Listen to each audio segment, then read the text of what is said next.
je vais vous parler plus spécifiquement de la cotutelle de thèse et d'une certaine manière, je vais, disons, faire une sorte de plaidoyer pour cette cotutelle.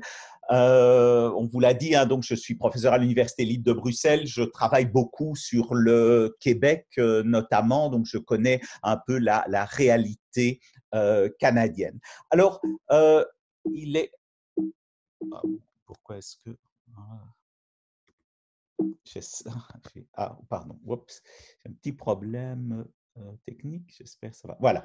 Alors, en fait, comme vous le savez, c'est la même chose et Loïc vient bien de le signaler en Belgique francophone, comme au Québec, comme au Canada, faire un doctorat, c'est de moins en moins exceptionnel. Loïc vous a donné un certain nombre de statistiques. Malheureusement, la manière dont on combine les statistiques, dont les collecte en Belgique fait qu'on n'a pas des statistiques sur les toutes dernières années, mais vous voyez que globalement, il y a une augmentation du nombre de personnes qui commencent une thèse de doctorat et heureusement, ceux qui acquièrent leur diplôme de doctorat, c'est aussi, on voit que les nombres sont en augmentation, on a augmenté effectivement de près de 50% au cours des dernières années. Comme Loïc l'a souligné également, la particularité, c'est que l'on a en Belgique un grand nombre d'étudiants au doctorat, de doctorants qui viennent de l'étranger,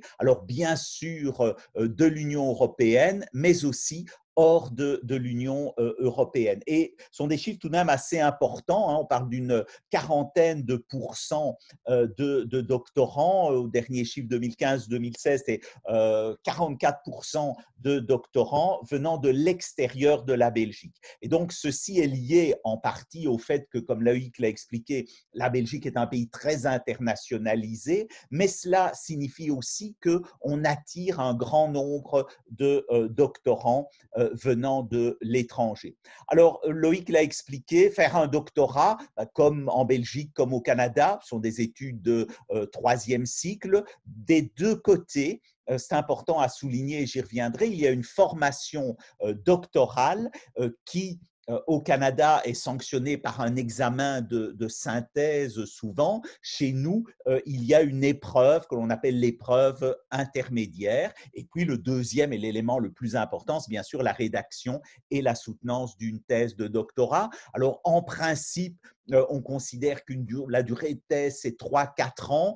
Souvent, c'est plutôt 4-5 ans, parfois 6 ans, mais généralement, il y a une forte pression pour que les thèses se réalisent en environ 4 ans. Les conditions d'accès, on en a parlé, c'est bien sûr avoir un master, être accepté par un promoteur et élaborer avec lui le projet de thèse et puis payer des frais d'inscription. Alors, ça, c'est ce que Loïc vous a dit.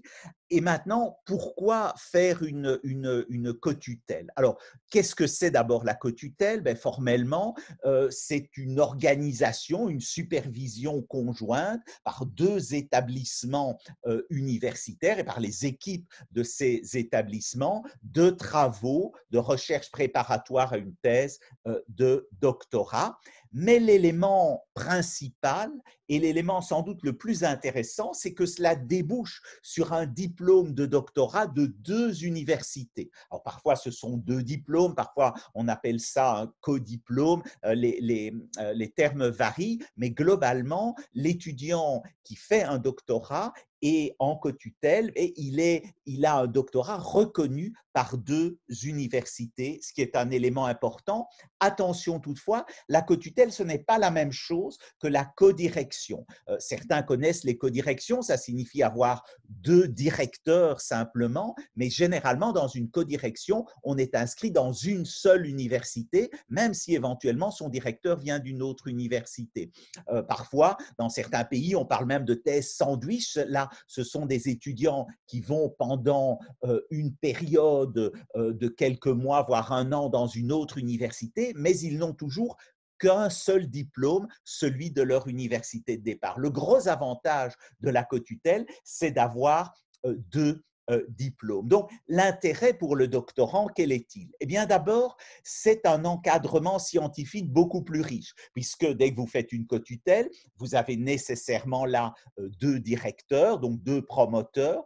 Donc, vous allez pouvoir combiner leurs compétences et aussi, souvent, ils vont vous aider d'autant plus dans la réalisation de votre thèse. Derrière les promoteurs, il y a les équipes de recherche. Et évidemment, cela permet d'être en relation avec deux équipes de recherche dans deux universités différentes, ce qui, bien sûr, est d'autant plus riche sur le plan intellectuel. Cela vous garantit aussi une mobilité internationale, puisque, bien sûr, il faudra passer un certain temps dans chacune des universités. Et tout le monde le sait aujourd'hui, une carrière académique, mais aussi une carrière même dans le privé ou autre, lorsque l'on a un doctorat, c'est important de pouvoir mentionner dans son CV une expérience internationale. Et la cotutelle, elle offre cela immédiatement, puisque bien entendu, on a un diplôme de deux universités. Alors, inutile de souligner également qu'on multiplie par deux son réseau de relations en commençant, puisqu'on a les relations liées aux deux équipes de recherche et derrière les équipes aux deux universités, aux deux contextes dans lesquels on travaille. Et comme je vous l'avais dit en commençant, surtout, on a un diplôme conjoint ou un double diplôme, donc de deux universités, ce qui tout de suite va distinguer les doctorants et leur CV. Alors, ce qui est intéressant, c'est que la cotutelle n'entraîne pas de contraintes supplémentaires, dans le sens où il n'y a pas d'allongement des études, la durée des études reste la même et c'est très important.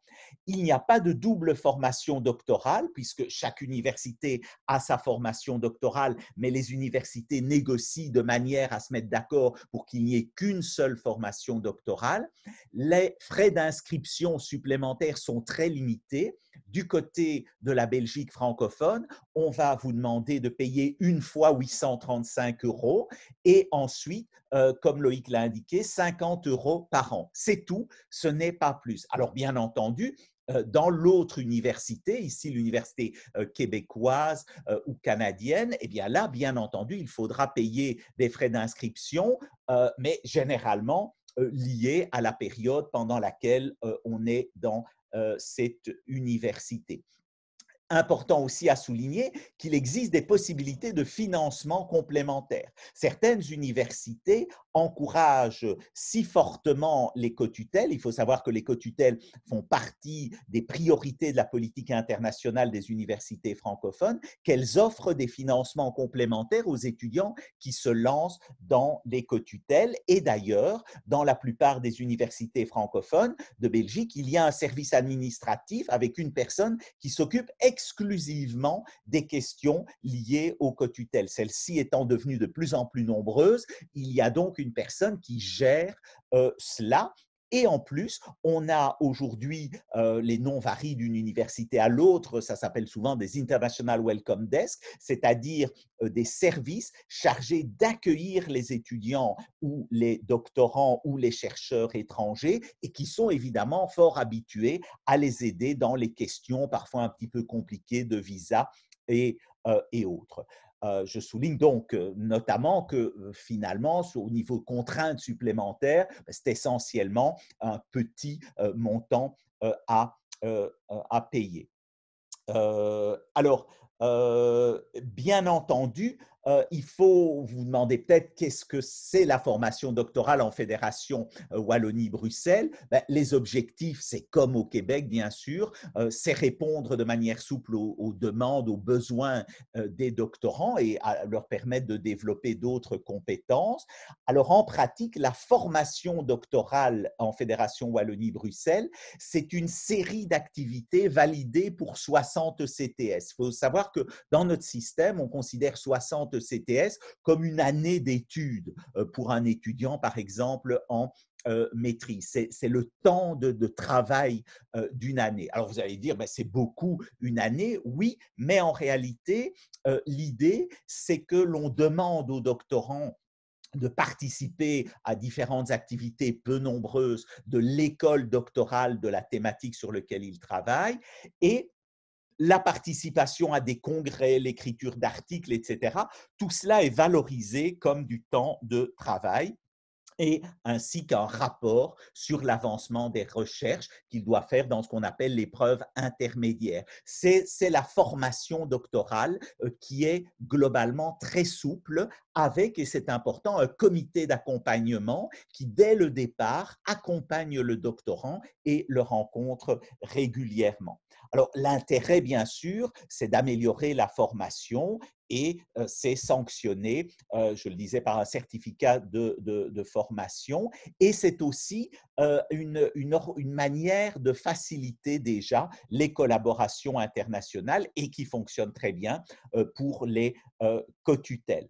Alors, sachez que généralement, toutes les universités de la Fédération Wallonie-Bruxelles reconnaissent la formation doctorale des universités québécoises, et donc généralement, il suffit d'avoir cette formation doctorale et elle est acceptée dans nos universités. Parfois, j'y reviendrai dans un instant, l'inverse demande parfois une petite négociation. Alors, Loïc vous a parlé du site Wallonie-Bruxelles Campus, qui s'appelle studyinbelgium.be. Si vous allez dessus, vous trouvez une série d'informations sur les écoles doctorales, et vous verrez que pour nos universités, les co-tutelles sont un élément essentiel de leur politique doctorale. Alors, bien entendu, il y a quelques petites difficultés.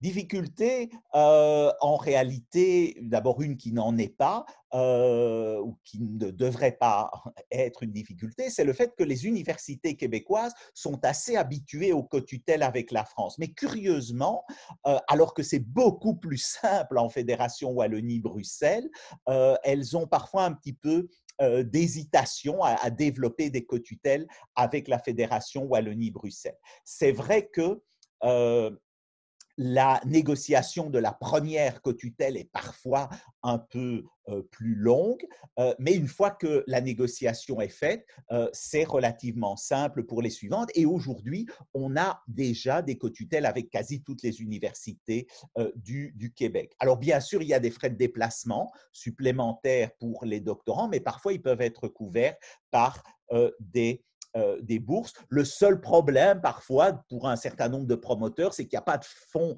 spécifiques prévus pour leur permettre de voyager, d'assister à la défense dans l'autre pays, mais généralement, on s'organise en mettant sur place un petit séminaire ou autre chose. Et ce qui est important, c'est que, donc, je vous l'ai dit, il y a des services ad hoc dans nos universités, il y a des formulaires types pour les co-tutelles, et il y a parfois de petits financements pour les doctorants. Donc, la procédure, elle est vraiment simplissime. C'est la même chose que celle que Loïc vous a décrit. Vous contactez vous contactez un promoteur qui, lui, va devoir parler avec son service des relations internationales pour obtenir un modèle de convention. Il va devoir négocier avec vous et le copromoteur, et donc les autorités de l'université partenaire, déterminer un agenda de vos travaux, c'est-à-dire à quel moment vous serez dans l'université partenaire, et puis faire signer le document. Pour nous, c'est devenu une procédure administrative extrêmement simple. Il y a un document où on va lister toute une série d'éléments comme la composition du jury, la langue de la thèse, les questions de propriété intellectuelle, etc. Mais ce sont des formulaires types et très faciles à remplir. Les principes, je vous l'ai dit, on doit payer une seule année de droit d'inscription, donc un peu plus de 800 € en Fédération Wallonie Bruxelles, et parfois il y a dans les universités québécoises un paiement uniquement pendant les périodes passées dans cette université. La durée, c'est la même que pour une thèse normale. La seule chose, c'est qu'il faut prévoir un calendrier des séjours, et d'autre part, il faut simplement veiller à passer un an totale dans l'autre université. La défense est une défense publique, une seule défense, il n'y aura pas deux défenses, mais simplement un séminaire public sera organisé à l'ULB si vous défendez, par exemple, dans l'université québécoise. Alors, pour terminer, simplement rappeler que c'est une nouvelle tendance. Donc, ici, j'ai les chiffres de l'ULB. Vous voyez, depuis le début des années 2000, l'augmentation du nombre de co-tutelles. Alors, les co-tutelles se font en grande partie d'abord avec d'autres universités belges, nous aussi beaucoup avec la France, un peu moins avec le Canada, mais pourtant, il y a un fort développement de ce côté-là. Il est intéressant de souligner que les domaines où se font plutôt les co-tutelles, et ici j'ai des chiffres de l'ULB, vous voyez que c'est souvent en sciences humaines et sociales, et puis dans le domaine des sciences appliquées, un petit peu moins en sciences. Et pour terminer, simplement un petit mot pour vous dire que j'ai demandé récemment les chiffres de l'ULB, donc chaque université a à peu près les mêmes données, et depuis 2004, 39 co-tutelles ont été signées avec le Canada, dont 22 avec l'université de Montréal, ce qui montre en fait qu'il y a là un certain dynamisme et nous voudrions plaider pour qu'il y ait beaucoup plus de co-tutelles parce que je pense vous l'avoir montré, c'est vraiment la formule gagnante de l'avenir et on pourra en parler dans les questions tout à l'heure si vous le souhaitez. J'espère en tous les cas vous avoir convaincu. Merci et je repasse la parole aux organisateurs.